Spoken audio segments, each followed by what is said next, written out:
আমরা সবসময় চেষ্টা করি পৃথিবীর সবথেকে সেরা সুখটা আমাদের বাড়ির বাচ্চাদের কীভাবে এনে দেওয়া যায়, তার জন্য আমরা সমস্ত রকম চেষ্টা করে চলি। কখনো তাদেরকে ঘুরতে নিয়ে যাওয়া, কখনো তাদেরকে ভালোবাসা দিয়ে আগলে রাখা, আবার কখনো তাদেরকে ভালো মন্দ রান্না করে খাওয়ানো। এই সব কিছুর মধ্যে দিয়ে আমরা চেষ্টা করি পৃথিবীর সবথেকে সেরা সুখটা যেন তারা পায়।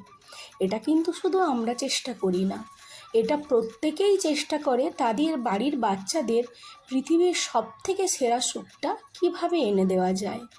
এটা কিন্তু আমি ঠিক কথা বলছি তো? কি বলেন বন্ধুরা? আপনারাও নিশ্চয়ই চান বাড়ির ছোটরা যাতে ভালো থাকে এবং পৃথিবীর সেরা সুখটা যাতে তারা পায় এবং তারা আনন্দে থাকে, খুশিতে থাকে, তাই না বন্ধুরা?